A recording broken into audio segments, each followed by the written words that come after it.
Hola, ¿cómo están ustedes hoy? Yo estoy bien, pero un poco triste porque yo estoy en la escuela, en mi clase, pero no estudiantes aquí. Estoy triste. But anyway, I am good. I hope you're doing well. I am here at school in my classroom by myself, recording a video, which I'm not at all comfortable doing, but here I am. Desperate times, right? So, my plan is just because it's hard to do Spanish packets without having it explained and all that good stuff. So, what I thought I would do is create a little video to kind of explain and then give you a Google form and maybe another review worksheet later on in the week. But anyway, we'll see how it goes. So today, what I want to do is just review a little bit of what we had covered before we left. I know we were getting ready to test and all that good stuff. We will just kind of review. I have a Google form for you to do after this lesson, and you can go from there. If you think you got it and want to try it without watching the video, I'm not going to know. You do what you feel like you need to do. If you want to take some notes, fine. I don't want this to stress you out. So this is not going to be super difficult. It's not going to be something that just is so hard you can't understand. And I'm not going to stress about right or wrong kind of issues. We just want to have something that we do together, and we can continue on with this 9 weeks. So here we go. Let's review just a little bit about what we talked about right before we left, which was our irregular preterite. We talked about the U stem irregular preterite, okay? Now, we had 5 verbs that were on the U stem. We had estar, poder, poner, saber, and tener.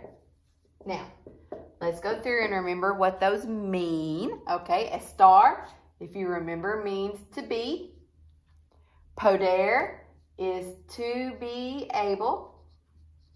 Poner is to put or to place. Saber is to know. Now remember that in the preterite, this kind of changes its meaning a little bit to found out. So I found out something. And then tener is to have.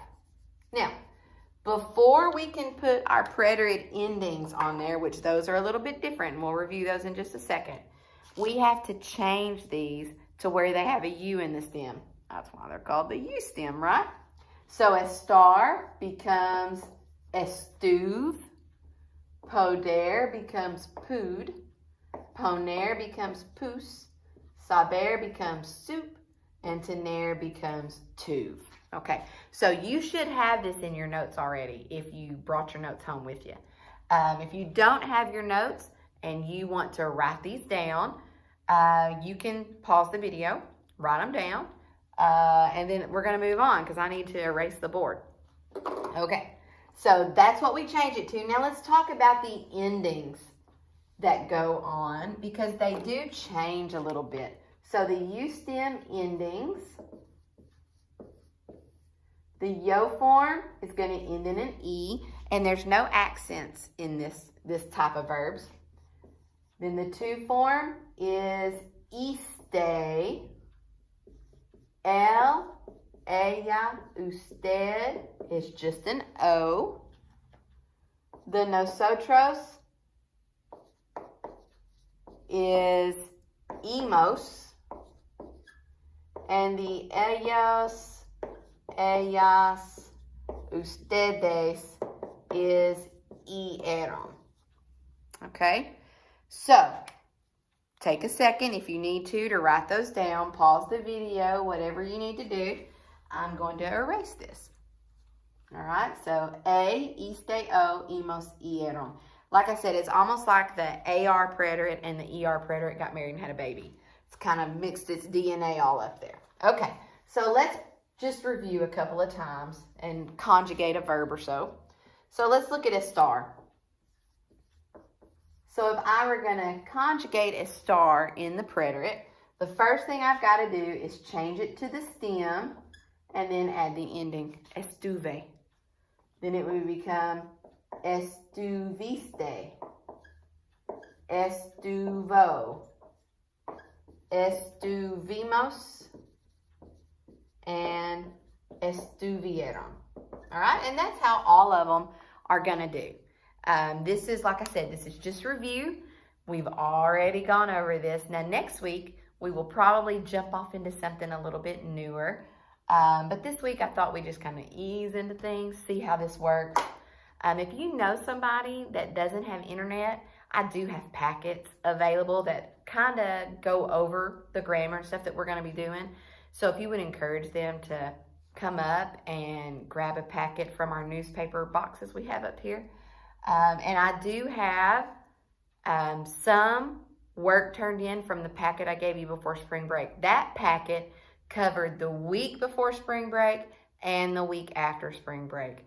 This work today is for this week if you're doing Google Classroom, okay? If you have any questions or you're confused, please comment on here or after the Google form or on our Google Classroom. I'd love to hear from y'all how you're doing. I hope you're doing well. I hope your family's well. Stay safe, stay at home, don't get in big crowds, all that big stuff, because I want you to come back and be healthy and happy. All right, so if you need something, let me know and try that Google form and it'll turn it in for you, I think, I hope. I don't know. Y'all know I'm not the best at Google Classroom, but I'm learning, okay, just like you are. So anyway, adios.